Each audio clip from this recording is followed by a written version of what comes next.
ಇವತ್ತು ಅವ್ರ ಇಂಟ್ರಡಕ್ಷನ್ನೇ ಬೇಡ ಸರ್. ಹೌದೌದು, ಅವ್ರ ಇಂಟ್ರಡಕ್ಷನ್ ಬೇಡ. ಸೊ ಇದು ಮಾಟ ಮಂತ್ರ. ಇದು ಕಂಪ್ಲೀಟ್ ಅದಾಗಿರುತ್ತೆ. ಪಕ್ಕಾ ಇದು ಮಾಟ ಮಂತ್ರ. ಸುನಿ ಅವರು ಒಂದು ಕತೆ ಹೇಳಕ್ ಬರ್ತಾರೆ ಅಂತಂದಾಗ ನನಗೂ ಫಸ್ಟ್ ಅನ್ಸಿದ್ದು ಇಲ್ಲಿ ಏನೋ ದೆವ್ವ, ಅದೇನು ಆ ಥರದ್ದೇನೋ ದೆವ್ವ ಗಿವ್ವ. ನಾನು ಇದೇ ಬೇಕು ಅಂತಲ್ಲ, ಸ್ವಲ್ಪ ನೀವೆಲ್ಲೋ ಇದ್ದೀರಾ ಬೇರೆ ಊರಲ್ಲಿ, ನಿಮ್ಮನ್ನು ಒಂದು ಗೊಂಬೆ ಮಾಡೋದು, ಒಂದು ಗೊಂಬೆ ಆಕಾರ ಮಾಡಿ. ಇದ್ರ ಬಗ್ಗೆ ಏನೋ ರಿಸರ್ಚ್ ಮಾಡಿದ್ರ ನಿಮ್ಗೆ? ಖಂಡಿತ ಸುನಿ ಮಾಡಿದ್ದಾರೆ, ಇದೇ ತಂಡ ಮಾಡಿತ್ತು. ಇನ್ನೊಂದು ಪ್ರಪಂಚವನ್ನ ಎಕ್ಸ್ಪ್ಲೋರ್ ಮಾಡ್ಲಿಕ್ಕೆ ಹೊರಡ್ತಾ ಇದ್ದಾರೆ ಗೊತ್ತಾ. ನಿಮ್ಮದೇ ಏನೋ ಒಂದು ಕೂದಲಾಗಿರ್ಬೋದು, ನಿಮ್ಮ ಬಟ್ಟೆ ಯಾವುದೋ ಉಗುರು, ಯಾವುದೋ ಬಟ್ಟೆ ಅಥವಾ ಮುಟ್ಟೆ ಇರಲಿಲ್ಲ ಆ ಜಾಗನ, ಹತ್ತಿರಕ್ಕೆ ಚೆನ್ನಾಗಿದೆಯಲ್ಲ. ಕೆಲವು ಅಂದ್ರೆ ಬಿಟ್ಸ್ ಅಂಡ್ ಪೀಸಸ್ ಅಲ್ಲಿ ಇದೆ, ಸಿನಿಮಾನೇ ಅದ್ರ ಮೇಲೆ ಅಂತ ಬಂದಿರಲಿಲ್ಲ ಸರ್. 35-40 ಇಯರ್ಸ್ ಆಗಿದೆ. ಇದಕ್ಕೆ ನಾನು ಹಿಂಸೆ ಕೊಟ್ರೆ ನಿಮಗಲ್ಲ ಆಗ್ತಾ ಇರುತ್ತೆ. ನಾನು ಅಷ್ಟು ಚಂದ ಇವರು ಇದನ್ನ ಮಾಡಿದ್ದಾರೆ, ಸ್ಟಡಿ ಮಾಡಿದ್ದಾರೆ, ಅಧ್ಯಯನ ಮಾಡಿದ್ದಾರೆ, ಬುಕ್ಸ್ಗಳು ಓದಿದ್ದಾರೆ. ನಿಜವಾಗ್ಲೂ ಈ ಲೋಕ ಇಷ್ಟು ಭಯಂಕರವಲ್ಲ, ಬ್ರಾಡ್ ಒಂದೊಂದು ವರ್ಲ್ಡ್ ಸರ್ ಅದು, ಆ ಸೈನ್ಸ್ ಸರ್ ಅದು. ಈಗ್ಲಾರು ನಿಜ ಹೇಳು, ನೀನ್ ಯಾರು?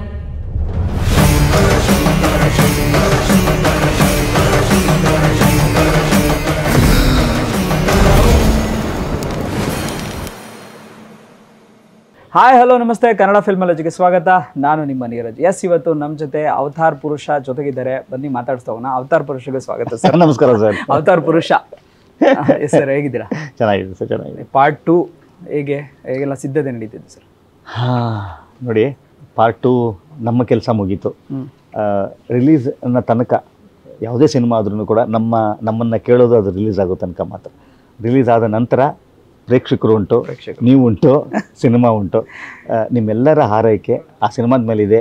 ಯಾಕಂದರೆ ಮೊದಲನೇ ಸಿನಿಮಾದಲ್ಲಿ ಇತ್ತು, ಇದ್ರ ಮೇಲೂ ಇದೆ ಅಂತ ಅನ್ನೋ ನಂಬಿಕೆ ನನಗೆ. ಐ ಥಿಂಕ್ ನಿಮ್ಮ ಸೀರೀಸ್ ಅಲ್ಲಿ ಅಂದ್ರೆ ಎರಡನೇ ಸಿನಿಮಾ ಈ ತರ ಮೂರನೇ ಸೀರೀಸ್ ವಿಕ್ಟ್ರಿ ಒಂದಾಯ್ತು, ರ್ಯಾಂಬೋ ಒಂದಾಯ್ತು. ಸರ್, ಈ ತರ ಬರೋದು ಎಲ್ಲ ಹೀರೋಗಳಿಗೆ ಐ ಥಿಂಕ್ ಕಾಂಬಿನೇಷನ್ ಈ ತರ ಸಿಗಲ್ಲ, ಬಹಳ ಕಮ್ಮಿ ಸರ್. ಅಲ್ಲ ನೋಡಿ, ನನಗೆ ರೇಷಿಯೋ ಅಂತ ತಗೊಂಡ್ರೆ ನಾನು ಮಾಡಿರೋದೇ ಕಮ್ಮಿ ಪಿಕ್ಚರು. ಅಂದ್ರೆ ಹೀರೋ ಆಗಿದೆ ನಂತರ ಆಸ್ ಅ ಹೀರೋ ಆಗಿ ತುಂಬಾ ಕಮ್ಮಿ ಸರ್. ಅದ್ರಲ್ಲಿ ಅರ್ಧಕ್ಕಿಂತ ಜಾಸ್ತಿ ನನಗೆ ಗೊತ್ತಿರೋಂಗೆ ಅರ್ಧಕ್ಕರ್ಧ ಸೀಕ್ವೆಲ್ಗಳೇ ಇದೆ. ನನಗೆ ಗೊತ್ತಿರುತ್ತೆ, ನಾನು ಭಾಳ ಅದಕ್ಕೆ. ಆಮೇಲೆ ನನಗೆಲ್ಲ ಸೀಕ್ವೆಲ್ಗಳೆಲ್ಲನೂ ಪಾರ್ಟ್ 1 ಪಾರ್ಟ್ 2 ಮಾಡಿದಂಥದ್ದೆಲ್ಲನೂ ವರ್ಕ್ ಆಗಿದೆ ನನಗೆ. ಸೊ ಆ ಲಿಸ್ಟ್ಗೆ ಸೇರ್ಕೊಳ್ಳಿ ಅಂತ ಅನ್ನೋದು ನನ್ನ ಆಸೆ. ಅಂಡ್ ಈ ನೆಕ್ಸ್ಟ್ ಮಾಡ್ತಿರೋ ಚೂಮಂತರು ಕೂಡ ಆಲ್ಮೋಸ್ಟ್ ಬ್ಲಾಕ್ ಮ್ಯಾಜಿಕ್ ಮೇಲೆ ಬರ್ತಾ ಇರೋದು. ಇಲ್ಲ, ಅದು ಹಾರರ್. ಓಕೆ, ಅದು ಹಾರರ್. ಸೊ ಇದು ಮಾಟ ಮಂತ್ರ. ಇದು ಕಂಪ್ಲೀಟ್ ಅದಾಗಿರುತ್ತೆ. ಪಕ್ಕಾ ಇದು ಮಾಟ ಮಂತ್ರ. ಇದ್ರ ಬಗ್ಗೆ ಏನಾದ್ರು ದೆವ್ವ, ಅದೇನು ಆ ಥರದ್ದೇನೋ ದೆವ್ವ ಗಿವ್ವ. ಇದ್ರ ಬಗ್ಗೆ ಏನಾದ್ರು ರಿಸರ್ಚ್ ಮಾಡಿದ್ರ ನಿಮ್ಗೆ? ಖಂಡಿತ ಸುನಿ ಮಾಡಿದ್ದಾರೆ, ಇದೇ ತಂಡ ಮಾಡಿತ್ತು. ನನಗೆ ಅದರ ನಾಲೆಡ್ಜ್ ಕಮ್ಮಿ, ಯಾವುದು ಈ ಬ್ಲ್ಯಾಕ್ ಮ್ಯಾಜಿಕ್ಕಿನ ನಾಲೆಡ್ಜ್ ಕಮ್ಮಿ. ನಿಜ ಹೇಳಬೇಕು ಅಂತಂದರೆ ನಾನು ಒಂದು ವ್ಯತ್ಯಾಸವಾಗಿರುವಂಥ ಒಂದು ಸಿನಿಮಾ ಹುಡುಕ್ತಾ ಇದ್ದೆ ಕಥೆನ. ಅಂಥ ಟೈಮಲ್ಲಿ ಸುನಿ ಅವರು ಒಂದು ಕತೆ ತೊಗೊಂಬರ್ತಾರೆ, which is on black magic. ನಾನು ಇದೇ ಬೇಕು ಅಂತಲ್ಲ, ಸ್ವಲ್ಪ ನನಗೆ ಹೊಸದಾಗಿರಬೇಕು, ಆಡಿಯನ್ಸ್ಗೆ ಹೊಸದಾಗಿರಬೇಕು ಅಂತ ಅನ್ನೋದನ್ನ ಹುಡುಕ್ತಾ ಇದ್ದಂಥ ಸಮಯದಲ್ಲಿ ನೋಡಿ ಹೆಂಗಿರುತ್ತೆ. ನನಗೆ ಸುನಿ ಅವರು ಒಂದು ಕತೆ ಹೇಳಕ್ಕೆ ಬರ್ತಾರೆ ಅಂತಂದಾಗ ನನಗೂ ಫಸ್ಟ್ ಅನಿಸಿದ್ದು ಯಾವುದೋ ಕಾಮಿಡಿ ಕತೆ. ನಾನು ಅವರ ಕಾಂಬಿನೇಷನ್, ನಾನು ಕಾಮಿಡಿ ಅವನೇ, ಅವರು ಕಾಮಿಡಿ, ಅದೊಂದು ಕಾಮಿಡಿ ಕತೆ ತಗೊಂಬರ್ತಾರೆ ಅಂತ ಅಂದ್ಕೊಂಡಿದ್ದೆ. ಬಟ್ ಅವರೊಂದು ಬ್ಲ್ಯಾಕ್ ಮ್ಯಾಜಿಕ್ಕಿನ ಸಿನಿಮಾ ತರ್ತಾರೆ. ನನಗೆ ಅಲ್ಲೇ ಕಾಲಘಟ್ಟದಲ್ಲಿ ನನಗೆ ಹೌದಲ್ಲ, ಈ ಜಾಗ ಯಾರು ಟಚ್ ಮಾಡಿಲ್ಲ ಅಂತ ಸುಮ್ಮನೆ ನಾನು ಕುತ್ಕೊಂಡು ಅವತ್ತು ಕನ್ನಡ ಅಂದರೆ ಕನ್ನಡ ಸಿನಿಮಾ ಇದರಲ್ಲಿ ಒಂದು ಬ್ಲ್ಯಾಕ್ ಮ್ಯಾಜಿಕ್ಕಿನ ಸಿನಿಮಾ ಬಂದು ಎಷ್ಟು ವರ್ಷ ಆಗಿರ್ಬೋದು ಅಂತ ಸುಮ್ಮನೆ ಲೆಕ್ಕ ಹಾಕೊಂಡು ಹೋದರೆ 35-40 ವರ್ಷದ ಹಿಂದಕ್ಕೆ ಹೋಗುತ್ತೆ.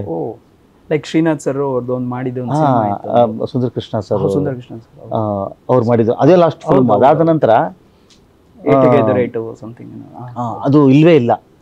ಅದ್ಭುತವಾದ ನನಗೆ ಹೌದಲ್ವಾ, ಅಂದರೆ ಕೆಲವು ಅಂದ್ರೆ ಬಿಟ್ಸ್ ಅಂಡ್ ಪೀಸಸ್ ಅಲ್ಲಿ ಇದೆ, ಸಿನಿಮಾನೇ ಅದ್ರ ಮೇಲೆ ಅಂತ ಬಂದಿರಲಿಲ್ಲ ಸರ್. 35-40 ಇಯರ್ಸ್ ಆಗಿದೆ, ಮುಟ್ಟೆ ಇರಲಿಲ್ಲ ಆ ಜಾಗನ, ಹತ್ತಿರಕ್ಕೆ ಚೆನ್ನಾಗಿದೆಯಲ್ಲ, ತುಂಬ ಚೆನ್ನಾಗಿದೆ ಇದು ಅಂತ ಅಂದ್ಕೊಂಡು ತುಂಬ ಎಕ್ಸೈಟೆಡ್ ಆಗೇನೆ ಆ ಸಿನಿಮಾನ ಅಂದರೆ ಈ ಸಿನಿಮಾನ ತಗೊಂಡಿದ್ದಂಥದ್ದು. ನನಗೆ ಸುನಿ ಅವರು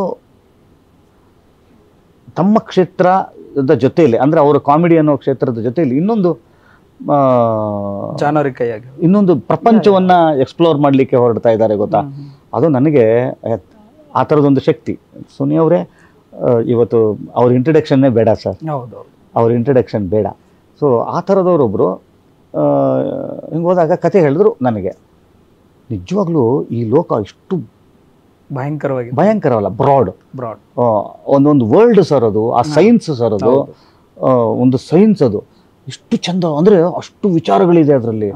ನಾನು ಅಷ್ಟು ಚಂದ ಇವರು ಇದನ್ನ ಮಾಡಿದ್ದಾರೆ, ಸ್ಟಡಿ ಮಾಡಿದ್ದಾರೆ, ಅಧ್ಯಯನ ಮಾಡಿದ್ದಾರೆ, ಬುಕ್ಸ್ಗಳು ಓದಿದ್ದಾರೆ. ನನಗೆ ನಿಜಕ್ಕೂ ಈ ಸಿನಿಮಾದ ಮುಖಾಂತರ ಈ ವರ್ಲ್ಡಿನ ಪರಿಚಯ ಆಗಿತ್ತು. ಇದಕ್ಕೆ ಮುಂಚೆ ನಿಮ್ಗೇನು ಈ ಥರ ಅನುಭವ ಬ್ಲ್ಯಾಕ್ ಮ್ಯಾಜಿಕ್ ನನಗೆ ಅಂದ್ರೆ ಕೇಳಿದ್ದು ಅಂತಂದ್ರೆ ನಾನು ಸಿನಿಮಾಗಳಲ್ಲಿ ನೋಡಿದ್ದಂಥದ್ದು. ಈಗ ಒಂದು ಹೇಳ್ತಾರೆ ಸರ್, ಯಾರು ಉದ್ಧಾರ ಆಗ್ಬಿಟ್ರೆ ಎಲ್ಲರೂ ಸೇರಿ ಮಠ ಮಂತ್ರ ಮಾಡಿಸ್ಬಿಡ್ತಾರೆ.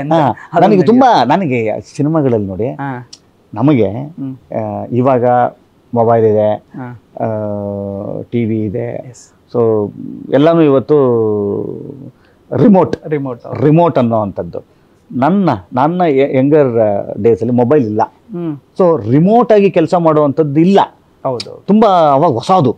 ಅವಾಗ ನಾವು ಕೆಲವು ಪಿಕ್ಚರ್ಗಳಲ್ಲಿ ನೋಡಿದ್ದೀವಿ, ಅಂದರೆ ರಿಮೋಟ್ ಅಂದರೆ ಏನೇ ಯಾವುದೇ ದೈಹಿಕವಾದ ಫಿಸಿಕಲ್ ಕನೆಕ್ಷನ್ ಇಲ್ಲದಂಥದ್ದು, ವೈರ್ ಇಲ್ಲದೆ ಯಾವುದೇ ಇರೋವಂಥದ್ದು, ಇನ್ನೊಬ್ಬರನ್ನ ತಲುಪುವಂಥದ್ದು, ಅಲ್ಲಿ ಎಫೆಕ್ಟ್ ಮಾಡೋದಕ್ಕೆ ನಾವು ರಿಮೋಟ್ ಯಾವುದೋ ಒಂದು ಶಕ್ತಿ ವರ್ಕ್ ಆಗ್ತಿದೆ ಅಂತ ಅನ್ಕೊಳ್ತೀವಿ. ಅದ್ರಲ್ಲಿ ನನಗೆ ಫಸ್ಟ್ ನನಗೆ ಯಾವುದೋ ಹಲವಾರು ಪಿಕ್ಚರ್ಗಳಲ್ಲಿ ನೋಡಿದ್ದು, ಈಗ ನಿಮ್ಮ ಥರದ್ದು ನಿಮ್ಮನ್ನು ನೀವೆಲ್ಲೋ ಇದ್ದೀರಾ ಬೇರೆ ಊರಲ್ಲಿ, ನಿಮ್ಮನ್ನು ಒಂದು ಗೊಂಬೆ ಮಾಡೋದು, ಒಂದು ಗೊಂಬೆ ಆಕಾರ ಮಾಡಿ ನಿಮ್ಮದೇ ಏನೋ ಒಂದು ಕೂದಲಾಗಿರ್ಬೋದು, ನಿಮ್ಮ ಬಟ್ಟೆ ಯಾವುದೋ ಉಗುರು, ಯಾವುದೋ ಬಟ್ಟೆ ಅಥವಾ ಅದರಲ್ಲಿ ನಿಮ್ಮ ಅಂಶ ಇರಬೇಕು ಅದರಲ್ಲಿ, ಅದನ್ನು ತೊಗೊಂಡು ಬಂದು ಈ ಗೊಂಬೆಗೆ ಹಾಕಿ ಅದನ್ನು ಮಂತ್ರದ ಒಂದು ಇದಕ್ಕೆ ನಿಮ್ಮನ್ನಾಗಿ ಮಾಡಿ ಆಹ್ವಾನ ಮಾಡಿಸಿ ಅದನ್ನು ಇದಕ್ಕೆ ನಾನು ಹಿಂಸೆ ಕೊಟ್ಟರೆ ನಿಮಗೆಲ್ಲ ಆಗ್ತಾ ಇರುತ್ತೆ. ಇದನ್ನ ನೋಡಿದ್ದೀವಿ ನಾವು. ಹೌದು, ಸಿನಿಮಾಗಳಲ್ಲಿ ನೋಡಿದೀವಲ್ಲ. ಅದು ನಮಗೆ ರಿಮೋಟೇ ಇಲ್ಲ ಅವಾಗ. ಇವಾಗ ರಿಮೋಟ್ ಇದೆ, ರಿಮೋಟ್ ಅನ್ನೋದಿದೆ, ಟೆಕ್ನಾಲಜಿ ಇದೆ. ಇವತ್ತು ಯಾವುದೇ ವೈರಿನ ಸಂಪರ್ಕ ಇಲ್ಲದೆ ನಾವು ಎಲ್ಲಿರೋರನ್ನ ನಾವು ಮಾತಾಡ್ಕೊತೀವಿ. ಅವಾಗ ಇಲ್ಲ ಸರ್. ಅದು ಆ ಟೈಮಲ್ಲಿ ಇಂಥ ಸಿನಿಮಾಗಳು ಬಂದಿದ್ದು. ಅವಾಗ ನನಗೆ ಚಿಕ್ಕ ವಯಸ್ಸಿಂದನೂ ಕೂಡ ಇದ್ರ ಮೇಲೆ ಒಂದು ಆಸಕ್ತಿ. ಹೌದಲ್ವಾ, ಇಲ್ಲಿ ಚುಚ್ಚಿದ್ರೆ ನೀವು ಚುಚ್ಚುತ್ತೆ, ನೋಡಿದಿರಾ ಆ ಸಿನಿಮಾಗಳು? ಅದು ಗೊಂಬೆಗೆ ಹಿಂಗೆ ಚುಚ್ಚಿದ್ರೆ ನೀವು ಅಮ್ಮ ಅಂತಿರ್ತೀರ, ಕೈ ಹಿಂಗಂದ್ರೆ ಕೈಯು ಇಲ್ಲಿ ಮುರಿದೋಗೋ ಥರ. ಅಲ್ಲಿಂದನೂ ಈ ಸೈನ್ಸಿನ ಬಗ್ಗೆ ನನಗೆ ಒಂದು ಆಸಕ್ತಿ ಇತ್ತು. ಅದಾದ ನಂತರ ಇದರ ಪರಿಚಯ ಆಗಿದ್ದು ಸುನಿ ಅವರ ಸ್ಕ್ರಿಪ್ಟ್ ಮುಖಾಂತರ. ಅಲ್ಲಿವರೆಗೂ ನಿಮಗೆ ಇಲ್ಲ ಸರ್, ಆ ಥರದ ಅನುಭವ ಏನು sir. And huge star cast ಇರುವಂಥ ಸಿನಿಮಾ ಇದೆಲ್ಲ. ಸುಧಾರಾಣಿ ಮೇಡಮ್ ಇದ್ದಾರೆ, ಸಾಯಿ ಕುಮಾರ್ ಸರ್ ಇದ್ದಾರೆ, ಅವ್ರ ತಮ್ಮ ಕೆರೆ ಮಾಡಿರೋಂಥದ್ದು ಪ್ರತಿಯೊಬ್ಬರು, ಭಾವನಾ ಮೇಡಮ್ ಇರ್ಬೋದು. ಈ ಸ್ಟಾರ್ ಕ್ಯಾಸ್ಟ್ ಬಗ್ಗೆ ಹೇಳಿ ಸರ್, ಒಂದು ಅದು ಹೆಂಗೆ ಆಯ್ಕೆ ಆಯ್ತಲ್ಲ? ಈ ಸಿನಿಮಾ ನಾವು ಮಾಡಬೇಕು ಅಂತ ಹೊರಟಾಗ್ಲೇ ಇದೊಂದು ದೊಡ್ಡ ತಾರಾ ಬಳಗವನ್ನು ಕೇಳುವ ಸಿನಿಮಾ ಇದಾಗಿರುತ್ತೆ ಅಂತನ್ನೋದು ನಮಗೆ ಗೊತ್ತಿತ್ತು ಸರ್. ಪ್ಲಾನೆಡ್ ಅಲ್ಲ, ಗೊತ್ತಿತ್ತು ನಮಗೆ. ಬಟ್ ಅವ್ರನ್ನ ತಂದು ಅಲ್ಲಿ ಪ್ಲೇಸ್ ಮಾಡೋದಿದೆ ಗೊತ್ತಾ, ಅದು ನಿಜಕ್ಕೂ ಕೂಡ ಈ ತಂಡಕ್ಕೆ ಸೇರಬೇಕಾದ ಕ್ರೆಡಿಟ್ಸ್ ಅದು. ಯಾಕಂದರೆ ನೋಡಿ ಇಲ್ಲಿ ಎಲ್ಲರೂ ಕೂಡ ಹಾಟ್ ಕೇಕ್ಸ್, ಎಲ್ಲರೂ ಸಿಕ್ಕಾಪಟ್ಟೆ ಬ್ಯುಸಿ ಇರುವಂಥದ್ದು. ನೀವು ಸಾಯಿ ಸರ್ ಆಗಿರ್ಬೋದು, ಅವ್ರ ಬ್ರದರ್ ಆಗಿರ್ಬೋದು, ಸುಧಾರಾಣಿ ಮೇಡಮು, ಮತ್ತು ಕಿಟ್ಟಿ ಸರು, ಅಶುತೋಷ್ ರಾಣಾ ಅವರು, ಸುಧಾರಾಣಿ ಮೇಡಮು, ಭವ್ಯ ಮೇಡಮ್, ನೀವು ಹಂಗೆ ಹೆಸರು ಸಾಧು ಸರ್, ನೀವು ಹಂಗೆ ಹೆಸರಿಸ್ತಾ ಹೋಗ್ತೀನಿ ನಾನು. ಒಂದು ದೊಡ್ಡ ತಾರಾ ಬಳಗದ ಪಟ್ಟಿ ಹಿಂಗೆ ಬೆಳೀತಾ ಹೋಗುತ್ತೆ. ಸೊ ಅದನ್ನೆಲ್ಲ ತಂದು ಆ ಪ್ಲೇಸ್ಮೆಂಟ್ಗೆ ಪ್ಲೇಸ್ ಮಾಡಿದಂಥ ಹೆಗ್ಗಳಿಕೆ ಈ ಟೀಮಿಗೆ ಸೇರುತ್ತೆ. ಹೇಗಿತ್ತು ಸರ್ ಸಾಯಿ ಕುಮಾರ್ ಸರ್ ಜೊತೆ ಒಂದು ಅನುಭವ? ಅದು ಫಸ್ಟ್ ಟೈಮ್ ಅನ್ಸುತ್ತಲ್ಲ ನಿಮ್ಮ ಕಾಂಬಿನೇಷನ್? ಹೌದು, ಫಸ್ಟ್ ಟೈಮ್ ಹೌದು. ಅಂದ್ರೆ ಪ್ರೀವಿಯಸ್ ನೀವು ಕ್ಯಾರೆಕ್ಟರ್ ಮಾಡ್ಬೇಕಾದ್ರೂ ಸಿಕ್ಕಿಲ್ಲ ಸರ್ ನನಗೆ ಅವರು. ನೋಡಿ ಸರ್, ನಾವಿಬ್ರು ಎಲ್ಲೂ ಅದು ಇದರಲ್ಲಿ ತಂದೆ ಮಗನ ಕ್ಯಾರೆಕ್ಟರ್. ಹೇಗಿತ್ತು ಸರ್ ಅವ್ರ ಜೊತೆ? ನನಗೆ ಈ ಸಿನಿಮಾಗೆ ನಾನು ಮತ್ತೆ ಈ ಸಿನಿಮಾ ತಂಡಕ್ಕೆ ಥ್ಯಾಂಕ್ಸ್ ಹೇಳ್ಬೇಕು. ಏನಕ್ಕೆ ಅಂದರೆ ಈ ಸಿನಿಮಾದ ತಂಡದ ಮುಖಾಂತರ, ಈ ಸಿನಿಮಾದ ಮುಖಾಂತರ ಅದ್ಭುತವಾದಂಥ ಕಲಾವಿಧಾನದ ಎಲ್ಲರಿಗೂ ಗೊತ್ತು. ಒಬ್ಬ ವ್ಯಕ್ತಿತ್ವ ನನಗೆ ಪರಿಚಯ ಆಗ್ತಾರೆ. ಸೊ ಈ ತಂಡಕ್ಕೆ ಅವತಾರ ಪುರುಷಗೆ ನಾ ಥ್ಯಾಂಕ್ಸ್.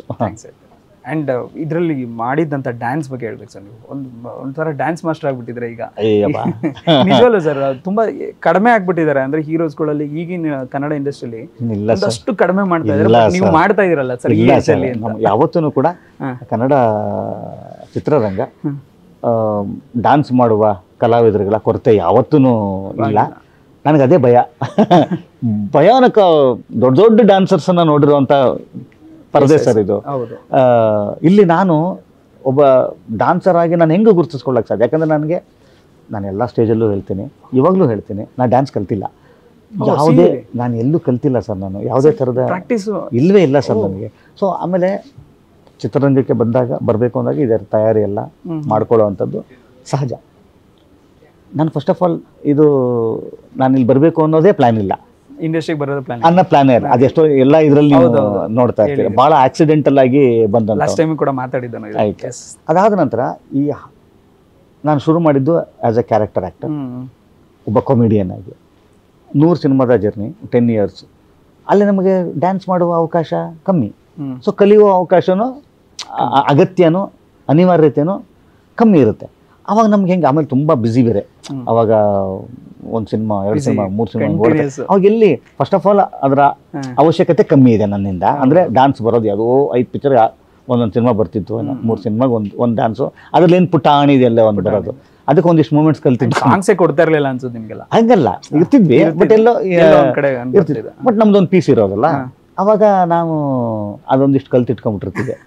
ಅದೊಂದು 4-5 ಇದು ಅದೇ ಬರೋದು, ಅದನ್ನೇ ಮಾಡ್ತಾ ಇದ್ವಿ. ಸೊ ಹಾಗಾಗಿ ನಮ್ಗೆ ಅದರ ಅಗತ್ಯ ನಾನು ನಿಜವಾಗ್ಲೂ ಅದರ ಅನಿವಾರ್ಯತೆ, ಇನ್ಎವಿಟಬಿಲಿಟಿ ನನಗೆ ಬಂದಿದ್ದು ನಾನು ಹೀರೋ ಆದಾಗ. ಸೊ ಅಲ್ಲಿ ಓಹೋ ನಾನು ಡಾನ್ಸ್ ಕಲಿಬೇಕು, ಡ್ಯಾನ್ಸ್ ಮಾಡಲೇಬೇಕು ನಾನು ಅಂತಂದಾಗ. ಸೊ ಅದು ಶುರು ಆಗಿದ್ದು ರ್ಯಾಂಬೋ. ಆ್ಯಂಡ್ ಈಗ ಸಿಗ್ನೇಚರ್ ಸ್ಟೆಪ್ಸ್ ಹಂಗೆ ಕಂಟಿನ್ಯೂ ಮಾಡ್ತಾ ಇದ್ದೀರಾ. ಆ್ಯಂಡ್ ಸರ್ ಎಲ್ಲ ಕೊರಿಯೋಗ್ರಾಫರ್ಸಿಗೆ ಸೇರ್ಬೇಕು ಸರ್ ಅಷ್ಟೇ. ನನ್ನನ್ನು ಒಬ್ಬ ಡ್ಯಾನ್ಸೇ ಗೊತ್ತಿಲ್ಲದಂಥ ಒಬ್ಬನ್ನ ಕರ್ಕೊಂಡು ಬಂದು ಇವತ್ತು ಡ್ಯಾನ್ಸಿನ ವಿಚಾರವಾಗಿ ನೀವು ಮಾತಾಡ್ತೀರಿ, 4 ಜನ ಡ್ಯಾನ್ಸಿನಲ್ಲಿ ನನ್ನನ್ನು ಗುರುತಿಸ್ತಾರೆ ಅನ್ನೋದಾದರೆ ಅಷ್ಟು ಶ್ರಮ, ಅಷ್ಟು ಕ್ರೆಡಿಟ್ಸು ನನ್ನನ್ನು ಡ್ಯಾನ್ಸರ್ನಾಗಿ ಮಾಡಿದಂಥ, ನನ್ನನ್ನು ಡ್ಯಾನ್ಸಲ್ಲಿ ನಿಮಗೆ ಚೆಂದ ಕಾಣಿಸೋವಂಥ ಪ್ರಯತ್ನ ಮಾಡಿದಂಥ ಅಷ್ಟು ಜನ ಕೊರಿಯೋಗ್ರಾಫರ್ಸಿಗೆ ಸರ್. ಸರ್ ಆ್ಯಕ್ಚುಲಿ ನೀವು ಈ ಸಿನಿಮಾ ಜಾನರ್ನ ನಾನು ನೋಡ್ಕೊಂಡು ಬರ್ತಾಯಿದ್ದೀನಿ ಅವತ್ತಿಂದ. ಈಗ ಗುರು ಶಿಷ್ಯರು ಇರ್ಬೋದು, ಪ್ರತಿ ಜನರು ನೀವು ಬೇರೆ ಬೇರೆ ಚೇಂಜ್ ಮಾಡ್ಕೊಂಡು ಹೋಗ್ತಾ ಇದ್ದೀರಾ. ಅದರಲ್ಲಿ ಕಾಮಿಡಿ ಟಚ್ ಕೊಟ್ಕೊಂಡು ಹೆಂಗೆ ಇದು ಆಯ್ಕೆ ನಿಮ್ಮ ಪರ? ಏನು ಒಳ್ಳೊಳ್ಳೆ ತಂಡಗಳು ಸಿಗ್ತಾ ಇದೆ ನನಗೆ ಅಷ್ಟೇ. ಈಗ ನೋಡಿ ಸುನಿ ಅವರ ಜಾನರ್ ಬೇರೆ ಆ್ಯಕ್ಚುಲಿ. ಹೌದು, ಕಾಮಿಡಿ, ನಾನು ಕಾಮಿಡಿ. ನಾನು ಅದೇ ಹೇಳಿದ್ನಲ್ಲ ಅವಾಗಲೇ, ಒಂದು ಕಾಮಿಡಿ ಸಿನಿಮಾ ಇಟ್ಕೊಂಡ್ಬರ್ತಾರೆ ಅಂತ ಅನ್ಕೊಂಡಿದ್ದೆ. ಬಟ್ ಅವ್ರು ಏನೋ ಬಟ್ ಶರಣ್ಣನ್ನು ಬೇರೆ ರೀತಿ ತೋರಿಸ್ಬೇಕು ಅಂತ ಅನ್ನೋದು ನನ್ನ ನಿರ್ಧಾರ ಒಂದೇ ಆಗಲ್ಲ ಸರ್. ಅದಕ್ಕೆ ಆ ತಂಡ ನಿರ್ಧಾರ ಮಾಡಬೇಕು, ಅದು ಅವರು ಒಪ್ಪಿಗೆ ಕೊಡಬೇಕು. ಅವಾಗ ಮಾತ್ರ ಶರಣ್ ಹಿಂಗೇನೋ ಈ ಥರದೊಂದು ಪ್ರಯತ್ನ ಮಾಡ್ಲಿಕ್ಕೆ ಸಾಧ್ಯ. ಶರಣ್ ಒಬ್ಬನ ನಿರ್ಧಾರ ನನಗೆ ಆಸೆ ಇದೆ, ಹಂಗೆ ಆಗಲ್ಲ. ಜನ ಅದು ಫಸ್ಟು ತಂಡ ನಿರ್ಧಾರ ಮಾಡಬೇಕು. ಎಲ್ಲದಕ್ಕಿಂತ ಮುಖ್ಯ ಏನು ಗೊತ್ತಾ ಸರ್, ಈ ಥರದ್ದೇನೋ ಪ್ರಯತ್ನ ಮಾಡಿದಾಗ ಜನ ಅದನ್ನು ಸ್ವೀಕರಿಸ್ತಾರೆ ಗೊತ್ತಾ. ಅದು ನಮಗೆ ಸಿಗುವಂಥ ಸರ್ಟಿಫಿಕೇಷನ್. ಅದು ಎಸ್ ಗುರು ನೀನು ಮಾಡಪ್ಪ ಇನ್ನೊಂದಿಷ್ಟು ಥರದ್ದು ಅಂತ ಅನ್ನೋವಂಥದ್ದು. ಆ ಸರ್ಟಿಫಿಕೇಷನ್ ನಮಗೆ ಗುರು ಶಿಷ್ಯರ ಮುಖಾಂತರ ಸಿಕ್ಕಿರುವಂಥದ್ದು. ಈ ಸಿನಿಮಾದ ಮೊದಲನೇ ಭಾಗದಲ್ಲಿ ಸಿಕ್ಕಿರುವಂಥದ್ದು ದೊಡ್ಡ ಆನೆ ಬಲ ಸರ್ ನನಗೆ. ಶರಣ್ ಇನ್ನೂ ಒಂದಿಷ್ಟು ಥರದ್ದು ಸಿನಿಮಾಗಳನ್ನು ಕಥೆಗಳನ್ನು ಮಾಡೋದಕ್ಕೆ ಇದು ಮಾಡ್ತದೆ ನಾನು. ಆ್ಯಂಡ್ ಪಾರ್ಟ್ 1 ಜೊತೆಗೇ ಪಾರ್ಟ್ 2 ಶೂಟ್ ಆಗಿಬಿಟ್ಟಿದೆ sir already. So continuous shoot ಆಗಿದೆ, ಬಟ್ ಸ್ವಲ್ಪ ಡಿಲೇ ಆಯಿತು ರಿಲೀಸಿಗೆ ಪ್ಲಾನ್. ಅಂದರೆ ಇದಕ್ಕೆ ತುಂಬ ಗ್ರಾಫಿಕ್ಸು CG ಕೆಲಸ ಆ ಥರದ್ದು ಇದ್ದಿದ್ದರಿಂದ ಈ ಸಿನಿಮಾ ಸ್ವಲ್ಪ ಆಮೇಲೆ ಎಲ್ಲ ರಿಲೀಸ್ಗಳನ್ನ ನೋಡ್ಕೋಬೇಕಲ್ಲ ಸರ್ ಸಮಯ. ಹೌದೌದು. ಸೊ ಹಾಗಾಗಿ ಈ ಸಿನಿಮಾ ಸ್ವಲ್ಪ ತಡ. ಓಕೆ, April 5th ಫೈನಲಿ ಬರ್ತಾ ಇದ್ದೀವಿ. ಓಕೆ, ಸೊ ಯಾವ ಥರ ಯಾರಿಗೆ ಮಾಟ ಮಂತ್ರ ಮಾಡಿ ಸಿನಿಮಾ ಗೆಲ್ಬೇಕು ಅಂತ?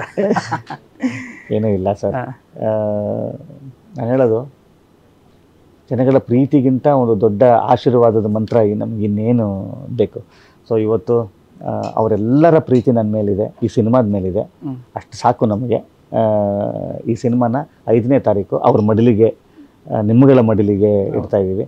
ಅಲ್ಲಿಂದ ಮೇಲೆ ನಿಮ್ಮಗಳ ಪ್ರೀತಿ, ನಿಮ್ಮಗಳ ಆಶೀರ್ವಾದ sir. Sir, thank you so much and all the very best. Thank you sir, thank you.